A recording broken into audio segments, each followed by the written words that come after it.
All right, today we're going to go over the king of the light-duty work truck, Toyota Tacoma. This particular model is a 2010, and it is the base model, which it may not be a popular opinion, but I like me some base models. And I'll get into it why here in just a moment.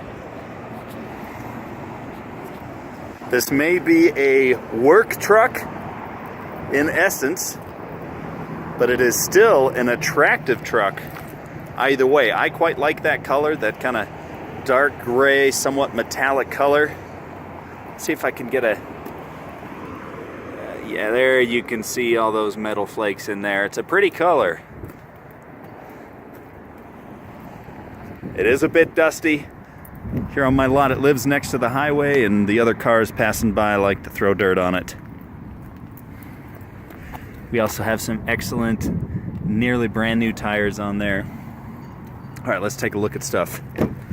So first off, we're gonna go over the interior here, and this is what I'm talking about when it comes to, let me pull that down for the moment. This is what I'm talking about when it comes to me enjoying base models. This right here, and this right here. So first off with the windows, you know, call these what you want, manual windows, Armstrong windows. I like these, and that's because in my time I have replaced quite a few power window regulators. When you've got the manual windows, you are always, or almost always, going to be able to roll your window up and roll your window down. You're never going to get stuck with the window down if rain and weather coming in, and you're never going to get stuck with it up, unable to get a breeze coming through. Just the, the manual windows rarely, hardly ever break. And of course this, being somebody who likes cars, I love me a standard transmission, and this is something that is going away. I am quite pleased to see it in something as regular as a Tacoma and as new as a 2010. Moving on to the stereo system. Boy, we are getting some terrible, terrible glare. There we go. Moving on to the stereo system, as you can see, it's pretty basic, pretty easy to understand, which is always great. You never want to have confusing controls that are going to make your customers take their eyes off of the road for an extended period of time.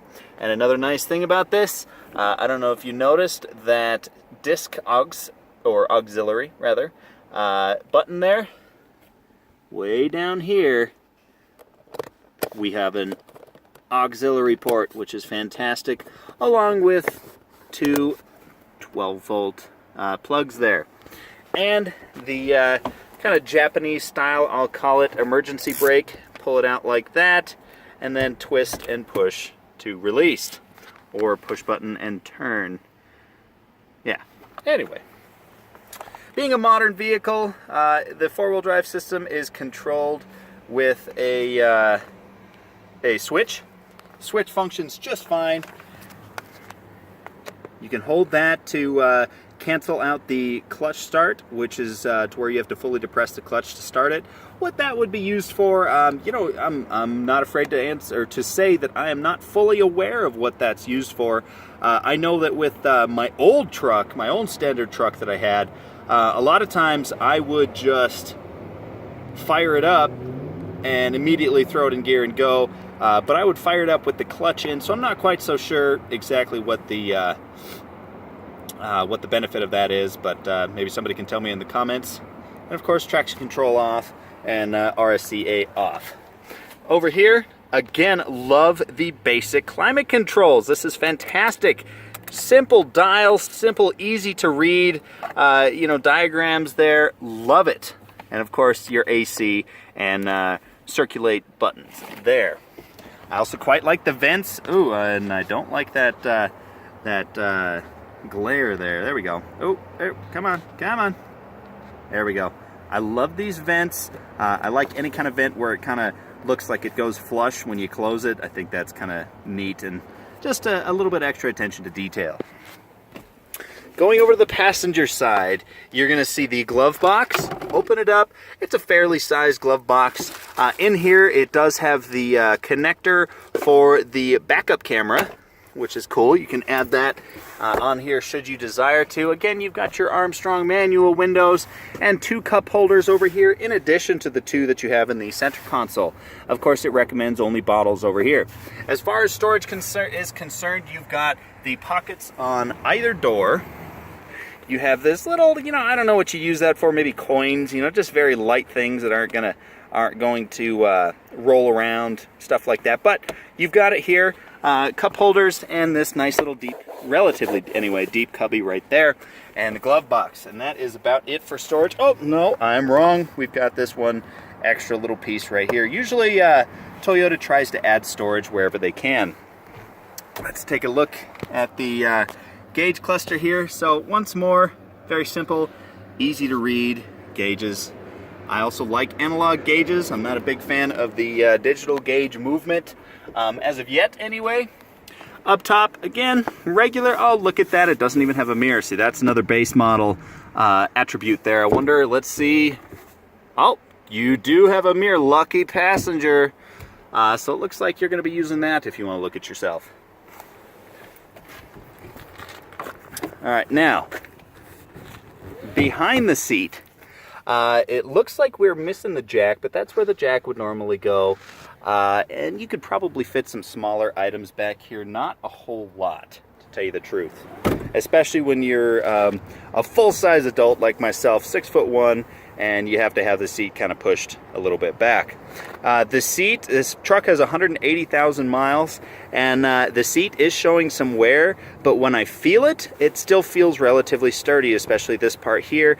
Looks like we might be getting some splitting there, but something a seat cover won't, or that's nothing a seat cover won't fix. And additionally, again, this is a work truck. This is a truck that's here to work and work hard and not necessarily look pretty, even though I kind of still think it is an attractive looking truck.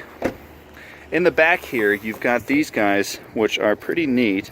I'll show you their use. So, let's see. I had done this earlier. If I can get it to, so I think, yes, so you unscrew those, push them in, and then you can reposition it to various lock points on the truck. I'll show you. If you see these little divots or little spaces there, that's where you can lock these, and you have this on the entire front of the truck bed and both sides. And then all you have to do is tighten it back down. I think I loosened it a little bit much. I was getting close to removing it, which again, if you wanted all of them on one side for whatever reason, you can just pull them off of this side, remove them from this side, and put them on that other side. This right here is where your backup camera would go should you decide to install one. Especially with that little connector in there, that's something that's relatively easily done and inexpensive. Over here, again, Toyota finds wherever they can to put storage. It's pretty common for them. You've got storage compartments on either side there, and they close up so you can keep things where they are, keep them in one place. And then you have those 2 little cubbies above the wheel arches. Now, although this Toyota does have, let's come under here, as you can see here, you have 2 threaded holes on either side to easily install a tow hitch. It does still have the option for the bumper pull right there. See if I can get this back in quickly. Yes, all right. Little guy gave me trouble last time. So, once again, we'll give it a quick walk around of this Toyota truck here. Now, one nice thing is I have started this Toyota cold a great many times. Let's see, there it is. Got a nice look at that "thanks for coming in" paper. That paper's getting towards the end of its life there. All right, and you've got a variable valve timing 4-cylinder in here. Engine is in pretty good shape. Engine bay is relatively clean. As far as grease and oil and stuff like that, you do have a little bit of dust, but everything is nice and where it should be, how it should be under here. And as I was saying, I've started this Toyota a great number of times while cold. Not once has there been any startup tick, and each and every time it starts right up, starts quickly with no complaining. This is a solid truck, And whoever gets this is going to, they're going to get a pretty great truck that's going to serve them well for quite a number of years. Thank you very much. That's the bright sun. All right, thank you very much for watching, and stay tuned for the next vehicle.